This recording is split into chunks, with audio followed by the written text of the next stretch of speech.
जिस बहरूपिया पुष्पी ने अपनी ही सगी बहन यानी गुरु की असली मां को काल कोठरी में कैद कर रखा था, अब उसका पूरा खेल खत्म हो चुका है। दरअसल मामा और मामी जी ने एक बड़ी साजिश रची थी। उनका प्लान था कि जब गुरु और रूहानी घर से बाहर जाएंगे तब पुष्पी नागेश्वर जी को अपने जाल में फंसा लेगी। मामा मामी का मकसद था कि नागेश्वर जी को सिर्फ नाम का मालिक बनाकर खुद पूरी जायदाद पर राज किया जाए। लेकिन किस्मत ने पूरी बाजी पलट दी। मौके का फायदा उठाने के चक्कर में पुष्पी ने जरूरत से ज्यादा शराब पी ली। जब गुरु और रूहानी घर वापस लौटे तब पुष्पी पूरी तरह नशे में थी। वह बहकी बहकी बातें करते हुए नागेश्वर जी के सामने खुद ही अपना सारा सच उगल बैठी। पुष्पी चिल्लाकर कह देती है कि उसने अपनी ही बहन को इसी घर के तहखाने में कैद करके रखा है। यह सच सुनते ही मामी जी के होश उड़ जाते हैं और वह तुरंत मामा जी को फोन करती हैं।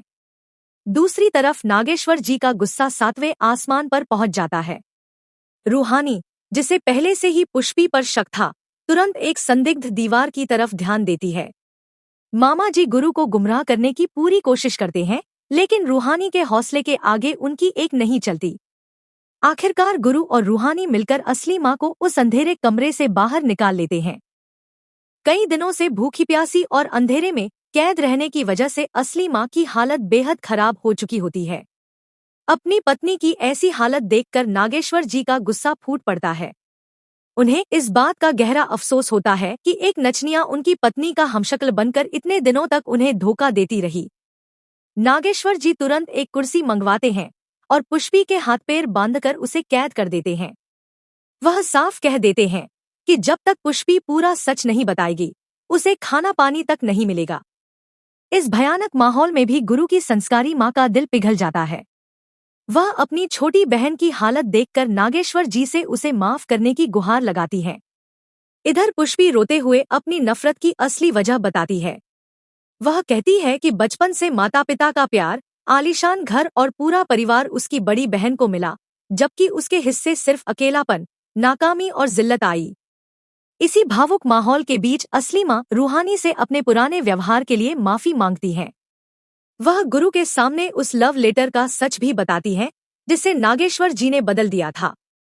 साथ ही वह गुरु को समझाती है कि रूहानी उससे बेहद प्यार करती है। इस खुलासे के बाद गुरु और रूहानी के बीच की दूरियां मिटने लगती हैं, लेकिन कहानी में अब एक नया और खतरनाक मोड़ आने वाला है। पुष्पी का पर्दाफाश होते ही मामा और मामी बुरी तरह डर जाते हैं। उन्हें डर है कि अगर पुष्पी ने उनका नाम ले लिया तो नागेश्वर जी उन्हें जिंदा नहीं छोड़ेंगे। अब इन दोनों शातिर लोगों का अगला निशाना रूहानी बन चुकी है। मामा जी अच्छी तरह समझ चुके हैं कि जब तक रूहानी इस घर में है, उनकी कोई भी चाल सफल नहीं हो सकती, क्योंकि हर बार रूहानी ही गुरु की ढाल बन जाती है। अब देखना बेहद दिलचस्प होगा कि क्या पुष्पी मामा मामी के सारे कारनामों का पर्दाफाश करेगी या फिर उससे पहले ही मामा मामी रूहानी की जान खतरे में डाल देंगे। अगर आप जानना चाहते हैं कि रूहानी पर होने वाला अगला हमला क्या होगा और गुरु किसका साथ देगा, तो अभी वीडियो को लाइक करें, चैनल को सब्सक्राइब करें और बेल आइकॉन जरूर दबाएं, क्योंकि आने वाले एपिसोड में कहानी पूरी तरह पलटने वाली है।